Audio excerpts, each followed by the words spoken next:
Goeiemôre.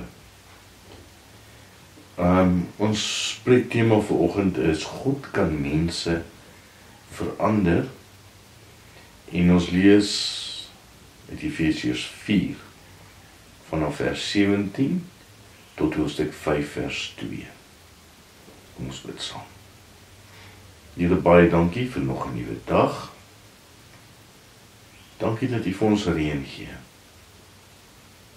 Ja, Here, dit gaan partykeer gepaard met skade. Maar reën met skade is beter as geen reën. Daarom is ons dankbaar. Ons bid vir hulle wat siek is, dat U hulle sal kom aanraak. Ja, Here, om siek te wees en Kersgety is laat nie lekker nie. Daarom vra ons U, kom raak elkeen aan. Ek bid ook vir hulle wat totsiens moet sê vir 'n geliefde hierdie week. Dankie dat U ons Here is. Amen. Efesiërs 4 vanaf vers 17. Ek lees uit die nuwe direkte vertaling. Ou en nuwe lewe. Dit sê en bevestig ek dan in die Here. Julle moenie meer soos die heidene met hulle niks beduidende gedagtes leef nie. Hulle denke is verduister. Hulle is vreemd van die lewe met God, omdat hulle onkundig is deur die hardheid van hulle harte. Omdat hulle gevoelloos geword het, het hulle self oorgegee aan losbandigheid, om onversadigbaar allerhande onrein dade te pleeg. Maar julle het Christus nie so leer ken nie. Julle het toch van hom gehoor en julle is oor hom onderrig volgens die waarheid wat in Jesus is. Naamlik dat julle wat julle vroeë lewenswandel betref, die ou mens moet aflê, wat as gevolg van sy misleidende drange vergaan. Julle moet eerder in die aard van julle denke vernuwe word. Ja, trek die nuwe mens as kleed aan, wat in ware geregtigheid en heiligheid in ooreenstemming met God geskep is. Daarom vermy leuen en praat elkeen die waarheid met sy naaste. Want ons is lede van een liggaam. Word kwaad, maar moenie sondig nie. Laat die son nie ondergaan oor julle woede nie. Moenie vir die duiwel plek gee nie. Die een wat nog steel, moet nie meer steel nie. Hy moet eerder werk deur met sy eie hande te doen wat goed is, sodat hy iets het om vir die behoeftige te gee. Nie 'n enkel afbrekende woord moet uit julle mond kom nie, maar eerder 'n woord wat goed is vir noodsaaklike opbou, sodat dit voordeel mag bring vir diegene wat dit hoor.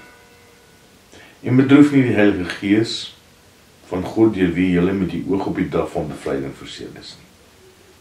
Laat vaar alle bitterheid en woede en gramskap en geskreeu en gelaster saam met elke vorm van kwaad. Wees goedsgesind teenoor mekaar met innige meelewing, terwyl julle mekaar vergewe soos God in Christus julle ook vergewe het.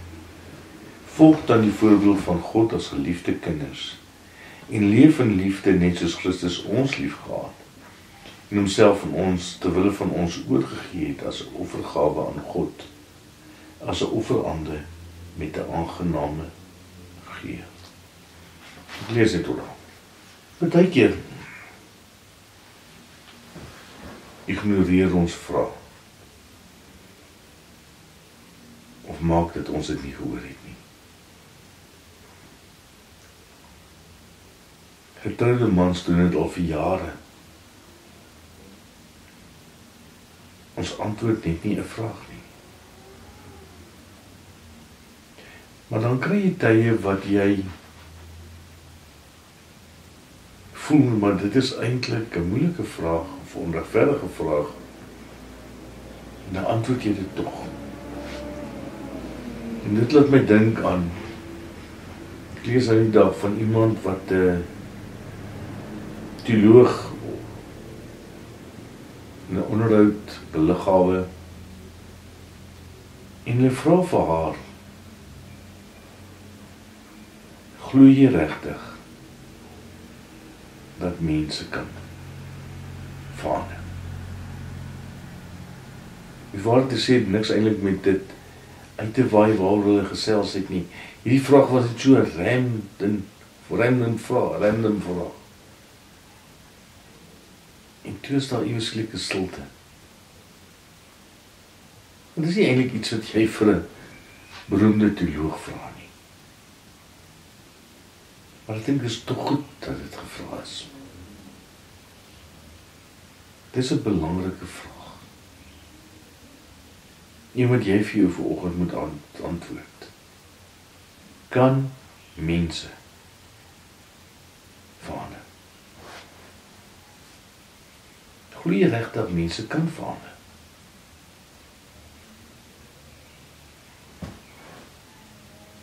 As mense God dien en in God glo, moet hulle of kan hulle verander? Kan God ons anders maak? Kan God die onmoontlike in jou reg kry?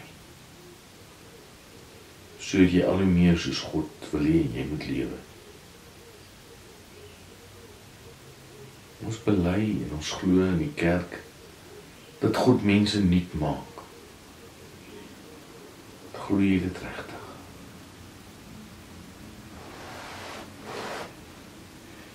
En as jy nie op ja kan antwoord nie, dan kan jy net maar opstaan en loop. Want as jy vanoggend na hierdie boodskap luister, dan moet jy weet dat wanneer ons die woord van die lewende God oopmaak, dan moet jy, as jy hier opstaan, vanoggend so 'n bietjie anders lyk as voor die tyd toe jy moes te luister het.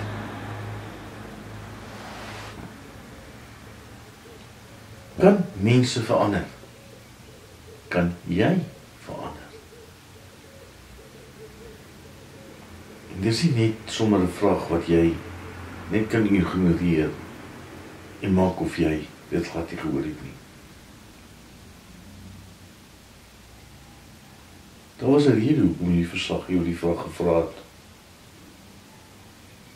Want die wêreld lyk nie so of Christene kan verander nie. En mense wat jou goed ken, sien nie verandering raak in jou, alhoewel jy sê jy's 'n Christen nie.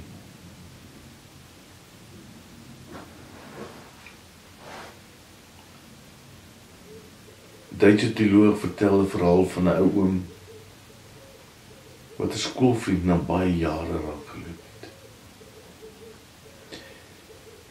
En hulle was baie bly om mekaar te sien en die vriend sê vir die oom, liewe land, jy het nog niks verander nie. En daar pas die ou oom met trane uit. Want dis die een ding wat niemand ooit van jou kan sê nie. Jy kan nie dieselfde wees as 10 jaar gelede nie. Maar dan is jy in groot moeilikheid. Want God verander jou.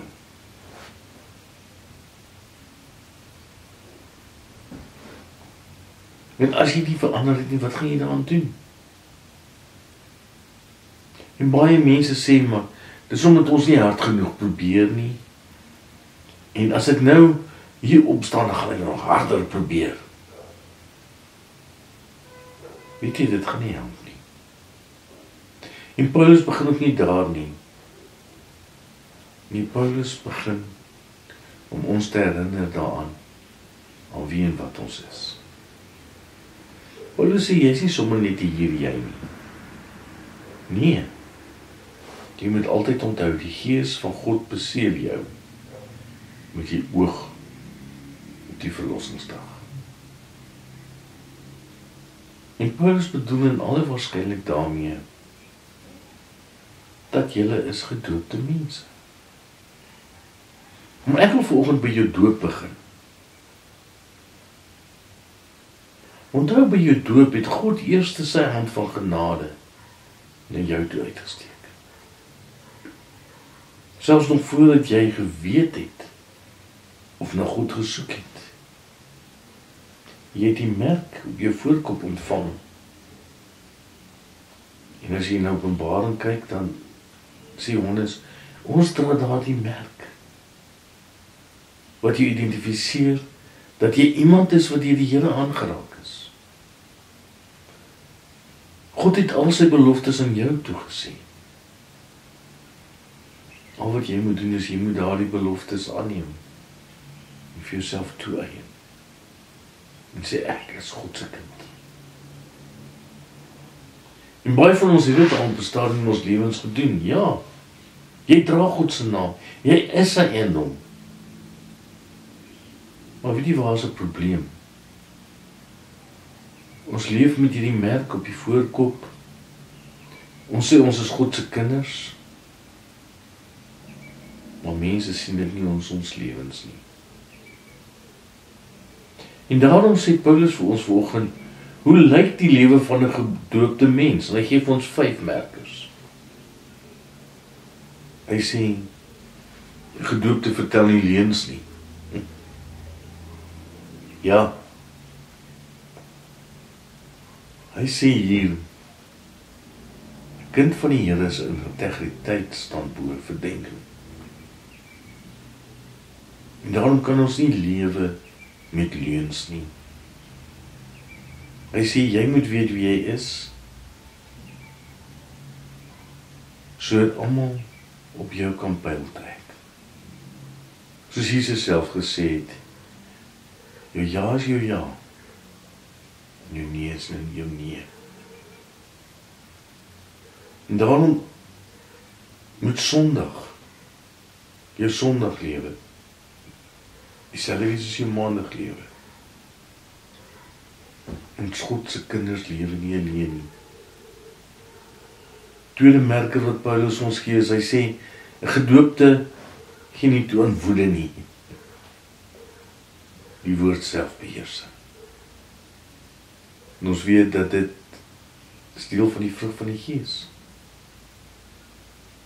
En 'n woede-uitbarsting wys nie daarop dat jy dink nog steeds jy is belangriker as almal. Jy wil jouself nog laat geld, en daarom mag niemand jou te nakom nie. Maar weet jy wat, God se kinders behoort nie meer aan hulle self nie. Jy hoef nie meer vir jouself heeltyd te keer, en te gesorg dat jy jou sin kry nie. En daarom moet woede nie plek in ons lewe nie. Derde ding is 'n gedoopte steel nie. Natuurlik breek gelowiges nie in huise in en loop weg met ander mense se TV's nie. Ons vat gewoonlik nie goed wat in ons behoort nie. Maar dit gaan meer as dit. Dit gaan oor jou instelling teenoor materiële goed. Oorheers materiële goed jou lewe? Doen jy alles in jou vermoë om daardie kar of daardie televisie of daardie PlayStation te kry wat jy begeer? Gun ons mekaar dit wat die Here vir ons gee. Die punt is, wees tevrede met wat jy het. En dan die vierde punt, vuil taal moet daar nie uit jou mond uitkom nie. Daai liedjie wat sê, keer jou mond van kwaad praat, keer jou mond. Want dit wat uit jou mond uitborrel, wys wat binne in jou aangaan. En as mens luister na jou woorde, dan weet mense presies aan wie jy behoort. Gelowiges praat opbouend en positief. Daarom, wees versigtig wat jy sê. En die laaste punt wat Paulus maak is, 'n gedoopte is nie opvleend of bitter nie. Hier is die sleutelwoord, vergifnis. Los dit agter jou. Vergewe soos God jou vergewe het. Hoe lyk 'n gedoopte, sê Paulus? Paulus sê, gedooptes is goedgesind en hartlik teenoor mekaar. En vergewe mekaar, soos God julle ook in Christus vergewe het. Kan mense verander? Kan ek verander? Kan jy verander? Daai teoloog het onbemonde geantwoord, ja, mense kan verander, maar hulle kan nie hulle self verander nie. God kan hulle verander. En daarom sluit ek af en sê vir jou, ek weet jy wil verander, maar jy gaan nie self reg kry nie. Gee jouself opnuut oor aan God en laat die Gees van God toe om jou te verander.